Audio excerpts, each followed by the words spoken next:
guys, welcome to my YouTube channel. ಇವತ್ತು Monday, time almost 10:30 ಆಗಿದೆ ರಾತ್ರಿ. ನಾಳೆ ಗೌರಿ ಹಬ್ಬ.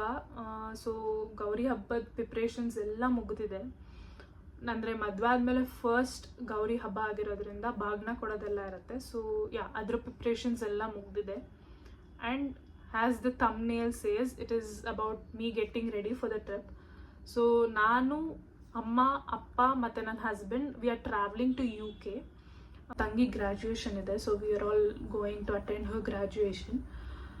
ಸೊ ಹಬ್ಬ ಮುಗಿಸ್ಕೊಂಡು ಬಂದಿದ್ದು ರಾತ್ರಿನೇ ಹೊರಡಬೇಕಾಗತ್ತೆ. ಸೊ ನಾಳೆ ಆಗಲಿ ನಾಡಿದ್ದಾಗಲಿ ನನಗೆ ಪ್ಯಾಕ್ ಮಾಡ್ಕೊಳೋದಕ್ಕೆ ಟೈಮೇ ಇರಲ್ಲ. ಆ್ಯಂಡ್ ನಾನು ಏನಂದ್ರೇನು ಪ್ಯಾಕ್ ಮಾಡ್ಕೊಂಡಿಲ್ಲ. ಎಲ್ಲ ಒಂದು ಕಡೆ ಜಸ್ಟ್ ಡಂಪ್ ಮಾಡಿದ್ದೀನಿ. ಅದನ್ನೆಲ್ಲ ಫುಲ್ ನೀಟಾಗಿ ಪ್ಯಾಕ್ ಮಾಡ್ಕೋಬೇಕೀಗ. ಅದು ಇವತ್ತು ಮಾಡ್ಕೊಳ್ಲಿಲ್ಲ ಅಂದರೆ ನಾಳೆ ನಾಡಿದ್ದು ಸಖತ್ ಕಷ್ಟ ಆಗುತ್ತೆ. ಸೊ ಅಟ್ ಎನಿ ಕಾಸ್ಟ್ ಇವತ್ತು ನಾನು ನನ್ನ ಪ್ಯಾಕಿಂಗ್ ಮುಗಿಸ್ಬೇಕು. ಸೊ ಬನ್ನಿ ಪ್ಯಾಕ್ ಮಾಡ್ಕೊಂಡು.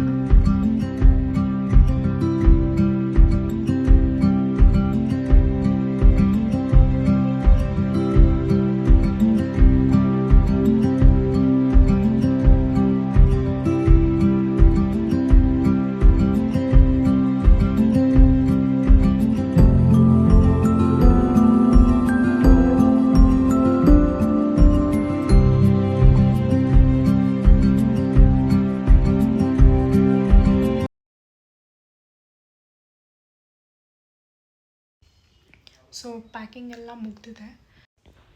So guys, this is my outfit. ತುಂಬ ಕಂಫರ್ಟಬಲ್ ಇರುತ್ತೆ ಟ್ರಾವೆಲ್ ಮಾಡೋದಕ್ಕೆ ಅಂತ I chose this one. Taxi book ಆಗಿದೆ. 11:45 ಬಂತು taxi and we left the airport. ನಮ್ಮ ಫ್ಲೈಟ್ ಇರೋದು 4 ಗಂಟೆಗೆ. So by 1 if we reach it would be more then enough ಅಂತ ಅಂದ್ಕೊಂಡ್ವಿ. ಆನ್ಲೈನ್ ಚೆಕ್ ಇನ್ ಆಗಿದೆ and just bag drop securities ಇರುತ್ತೆ ಅಷ್ಟೇ. So I think will have enough amount of time ಅಂದ್ಕೊಂಡು we left the airport. ನಾವು airport reach ಆದಾಗ almost 12:50 ಆಗ್ತಾ ಬಂದಿತ್ತು. ಆ್ಯಂಡ್ ಬೇಗ ಬ್ಯಾಗ್ಸ್ ಎಲ್ಲ ಇಳಿಸ್ಕೊಂಡು we went to the counter for the bag drop. ತುಂಬ ಕ್ಯೂ ಏನಿರಲಿಲ್ಲ. ಸೊ ಆಲ್ಮೋಸ್ಟ್ 30 to 40 ಮಿನಿಟ್ಸಲ್ಲಿ we finished everything. Bag drop ಆಗಿರಲಿ, ಸೆಕ್ಯೂರಿಟೀಸ್ ಆಗಿರಲಿ, we finished everything and got inside. ನನ್ನ ಪ್ರೀವಿಯಸ್ ವೀಡಿಯೋ ನಾನು ಹಬ್ಬದ ಮುಂಚೆ ಮಾಡಿದ್ದು.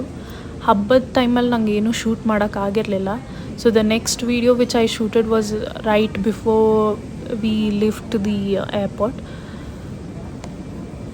ಹಬ್ಬನೂ ತುಂಬ ಜೋರಾಗಿ ಸೆಲೆಬ್ರೇಟ್ ಮಾಡಿದ್ವಿ. ಸೊ ಟ್ರಿಪ್ ಹೋಗೋ ಎಕ್ಸೈಟ್ಮೆಂಟ್ ಒಂದು ಕಡೆ ಆದರೆ ಹಬ್ಬ ಮುಗಿಸಿರೋ ಟಯರ್ಡ್ನೆಸ್ ಕೂಡ ಒಂದು ಕಡೆ ಇತ್ತು. ನಮ್ಮ ಏರ್ಪೋರ್ಟ್ನ ಒಂದು ರೌಂಡ್ ಹಾಕಿ ನಮ್ಮ ಗೇಟ್ ಹತ್ರ ಹೋಗಿ ಕುತ್ಕೊಂಡ್ವಿ ನಾವು. ಫ್ಲೈಟ್ ಬೋರ್ಡ್ ಮಾಡೋದಕ್ಕೆ ಇನ್ನೂ 30 to 40 ಮಿನಿಟ್ಸ್ ಇದೆ ಅನ್ನಂಗೆ ಹೋಗಿ ಗೇಟ್ ಹತ್ರ ಕುತ್ಕೊಂಡ್ವಿ. We just relaxed for some time and then it was time to board the flight. ನಾವು ಬುಕ್ ಮಾಡಿದ್ದು ಕತಾರ್ ಏರ್ವೇಸ್. ಸೊ ನಮ್ಮ ಲೇಓವರ್ ದೋಹಾದಲ್ಲಿದ್ದಿದ್ದು. We just had about 2.5 hours of layover ಅಷ್ಟೇ. Doha airport is like consistently ranked among world's best airports. ಅಲ್ಲಿ you can see lush greens everywhere, and you have peaceful walkways and many places to sit and relax and wait for your next flight.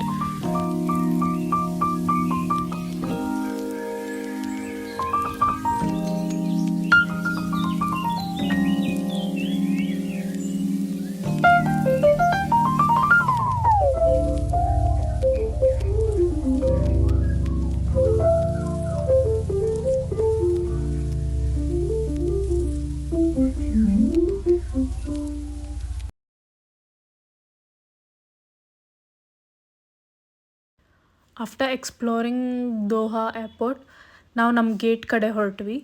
ನಮ್ಮ next flight ಇದ್ದಿದ್ದು Doha to Edinburgh. Bangalore to Doha flight ಇದ್ದಿದ್ದು 4 hours. Doha to Edinburgh it was 6.5 hours. Flight ಹತ್ತಿ ಊಟ ಮಾಡಿ 1-2 movie ನೋಡಿ ಸ್ವಲ್ಪ ನಿದ್ದೆ ಮಾಡೋ ಅಷ್ಟೊತ್ತಿಗೆ ಎಡಿನ್ಬ್ರಾ ರೀಚ್ ಆದ್ವಿ. ಎಡಿನ್ಬ್ರಾ ರೀಚ್ ಆದಾಗ ಟೈಮ್ ಆಲ್ಮೋಸ್ಟ್ ಮಧ್ಯಾಹ್ನ 1:30 ಆಗ್ತಾ ಬಂದಿತ್ತು. ಇಮಿಗ್ರೇಷನ್ ಮುಗಿಸಿ ಬ್ಯಾಗ್ ಕಲೆಕ್ಟ್ ಮಾಡಿಕೊಂಡು we came out of the airport. ನನ್ನ ತಂಗಿ ಆಕ್ಸ್ಫರ್ಡಿಂದ ಎಡಿನ್ಬ್ರಾಗೆ she had come through bus. ನಮಗೋಸ್ಕರ ಹೋಟೆಲಲ್ಲಿ ವೆಯ್ಟ್ ಮಾಡ್ತಾಯಿದ್ಲು ಕೂಡ. ನಾವು ಕೂಡ ಟ್ಯಾಕ್ಸಿ ಬುಕ್ ಮಾಡಿಕೊಂಡು will left to the hotel. City ಸೆಂಟ್ರಲ್ಲೇ ಬುಕ್ ಮಾಡಿದ್ವಿ. ಅಂದರೆ ನಾವು ನೋಡಬೇಕಾಗಿರೋ ಪ್ಲೇಸಸ್ಗೆ ಸ್ವಲ್ಪ ಹತ್ರ ಇದೆ ಅನ್ನಿಸ್ತು ಆ್ಯಂಡ್ ಈಸಿ ಕಮ್ಯೂಟ್ ಇರುತ್ತೆ ಅಂತ we had book that hotel. Rooms ಕೂಡ 2 ಬುಕ್ ಮಾಡ್ಕೊಂಡಿದ್ವಿ, ನಾವು 5 ಜನ ಇದ್ದಿದ್ದರಿಂದ. ಅವತ್ತಿನ ದಿನಕ್ಕೆ ಬೇರೆ ಏನೂ ಪ್ಲ್ಯಾನ್ಸ್ ಇರಲಿಲ್ಲ ನಮ್ಮದು. ಟ್ರಾವೆಲ್ ಮಾಡಿದ್ವಿ ಮತ್ತು ಹಿಂದಿನ ದಿನವೂ ಏನು ರೆಸ್ಟ್ ಇರಲಿಲ್ಲ. So we just went out for dinner, came, relaxed and called it a day.